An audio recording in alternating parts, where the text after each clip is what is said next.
Hi, Tommy. Hi, Haley. So great to chat to you. What a tribal to go out on. Yeah, I know. It's one of those that I hope people go and are searching from YouTube years after this. It's like one I always loved the one with King George and Simon when they were having those talk with 2 seasons ago, maybe. Yeah, heroes versus villains. Yeah, that's kind of seasons that and tribals that I showed in my super fan on, and it's like, have you seen this? What they do in Australian Survivor? I hope this tribal will be one of those also in the future. I think it absolutely will. I mean, I was there for the tribal council with King George and Simon, and I thought we'd never get one that could compete with that. But last night was pretty spectacular. Yeah, it was something else. You took a big swing last night. You targeted the Queen, Parvati. Can you talk me through that? At what point of the night did you realize it had all gone wrong? I think it was the moment when Luke opened his mouth in the first tribal, and that's the reason I was so quiet in the first tribal because I thought that I'm going back to camp and doing some damage control and thinking about where I stand in the tribal, and I knew that I have the necklace, so everything going around me, I'm just gonna see how it falls down, and I'm gonna go back to beach and talk to people. I never had the chance for that, but that's the beautiful part of Australian Survivor. I know, what a crazy night to go into tribal council with the necklace and then to be sent home in a double tribal council. Yeah, I said in the show, and I want to be more specific about. I know about Eric and people who have given their necklace away, but without voluntarily going to the tribal and not giving it to anyone, it's just taken from you and you're going home. I think there's not too many of those kind of survivor tribals. I know, it's just poverty. Apparently, it just happens when she's around. Yeah, yeah, and with the rocks, when I was drawing rocks, in the episode 5 and 6 for multiple times, third time was the charm to taking the white rock. So I thought that after Rob and Tony, if we are having this plan that everyone is going for poverty and still voting for Siri, that third time is the charm, but it obviously wasn't. Yeah, and I mean, Parvati's obviously playing an amazing game. She's a huge threat out She there. is. Why do you think the Aussies didn't jump on board? I think I couldn't be honest enough with them. And I think it's 50-50 decision that you can either go with your heart or with your brain. I had a logic behind my reasoning that the poverty and series should and could be split in that moment. And we could do that, and it would be a free hitter for them, as I said, that who I'm gonna vote for. But it's also the part that World Tribe didn't want to play with them on the beach, so the situation has changed totally from the first tribal. They were there 5 against 3, and in that moment they had the power. They had already gone through the cast, so I think they just want to put pedal to the metal and go through the World Tribe in that moment as they wanted, and they didn't want to be the ones who are told how they are going to do it because no one wasn't telling them anything on the beach, so they were on the driver's seat and they wanted to keep that seat. Yeah, do you think if you had have played it differently on the beach that you could have got a better result? 100%. That even in my DMs, people are asking that yo, so Lisa threw you under the bus and told everything to poverty. Obviously, I didn't know about that stuff, but that was after dominoes has already started falling, and that all started from the beach when there was so strong divide between 5 and 3 people that Australians had to invent their own game because none of us was playing with them. So that was the big mistake. Yeah, and I mean, what was it like watching that episode back last night and seeing the things that you hadn't seen? It was so much going on that it's for like and this is no joke that when the season started and I saw from TV how Cass found her immunity idol. We have a group chat with Pinky Alliance with Lisa and Cass. I had to ask from them that how was Cass idol played out? That I didn't remember from our season that when when was Cass idol was played, and it was in that episode when I was going home, and that's kind of like underlines how much stuff was going on in that episode. Like I didn't even remember Cass played her idol when the season started in that that tribal. So there was a lot of things going on. It was such a whirlwind of a night, but I mean, basically Lisa tanked your game, then she offered to quit for you to keep you in the game. There was going a lot, and background story from my original season when there was 5 people left in my season. I won the immunity idol, or maybe 4. I don't even remember anymore myself. But anyway, there was this old lady, Virpi, who quit from top 4 just because I won the immunity challenge and she couldn't vote against her alliance. So in that moment, I was like, I don't want to do it like this, but I wouldn't mind this time if someone is quitting for me, because last time people quit against me in my season. But I don't know what was going through Lisa's head in that moment, but of course I appreciate the effort for that, but I also would have wanted to be in the game another way. That's why I gave my end speech and everything, but it didn't work out for me. I think production made an amazing episode out of what was really happening in that day, and I was just like glad the edit that I got and everything in that episode, because I went down swinging, and that was kind of the story that I wanted also it be in that episode. You did. And I mean, like, everyone will remember Tommi from Finland after that episode. Yeah. And the one big thing is that, like, after the merge, I really tried to gain some kind of leverage in the game. I tried to beat that scroll from the auction with all my money. I tried to pitch the idea to Parvati that we go after Cass. In that episode, I wanted to go against Parvati.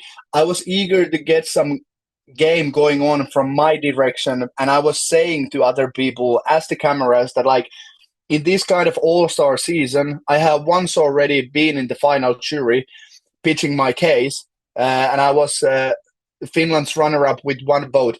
But I said that, like, I know how to outlast people, and I'm not here for that. I want to be in the final and get the jury's vote. And with this kind of game, I wouldn't vote myself, and that is the big problem for me. And that's why I had to make some moves in that game, and it went down as it went. Yeah, I love that. I mean, you have to play to win, especially in a game like this. And everyone in this season is playing a big game. They're all, you know, you're on there with so many other huge players. So I love that, you know, you were taking control of your game, and it didn't work out. But like you said, you can't play for second place. You've done that before and it didn't work out. So, you know, you've got to change something up. I mean, you get a different experience. You get to be on the jury now. Yeah, that is something new. And also, like, they had never snuffed my torch, as I said in the episode, because last time it never happened. But it's like, I'm glad that I can be there from the day 1 to the last day, at least deciding the winner of the season and everything, because I'm part of the jury, and that's new experience for me. Yeah, take me back to the moment you got offered to do this season. Like, what was that moment like for you? That was a kind of a unique moment, because it was my wedding weekend when I got the call. Wow. The situation was, it was Friday morning, so it was our wedding weekend. I had said to my wife that, like, yeah, we get the venue on Friday and we got to do all the decoration and everything, have the wedding on Saturday and that kind of stuff.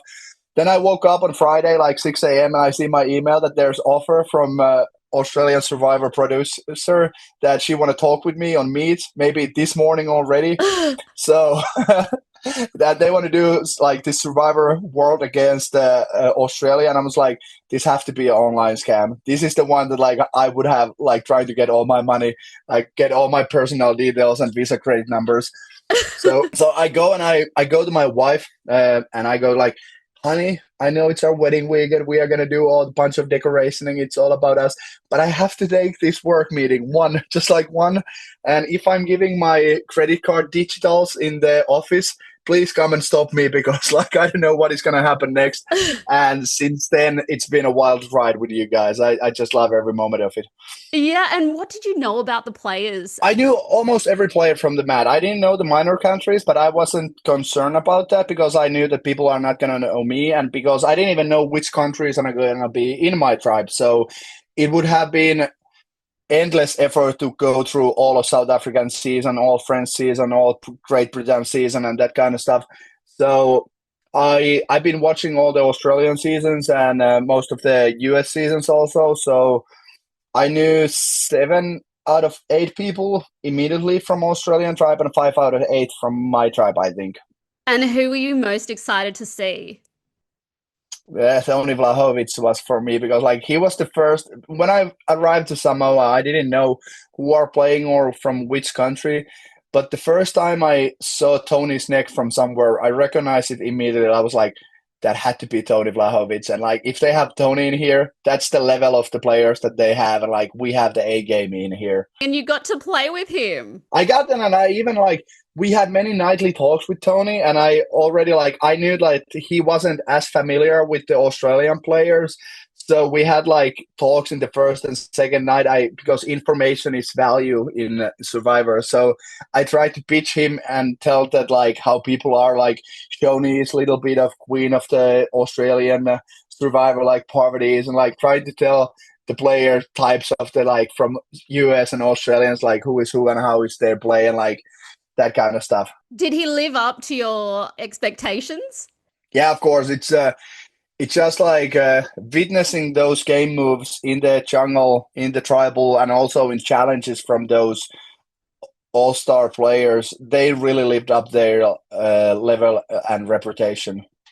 I'd love to know, obviously, Jonathan touched on the fact that you were playing with a language barrier, as well as playing Survivor in a different language. What sort of impact did cultural differences have on the game? Was there anything that stood out to you in terms of how people played?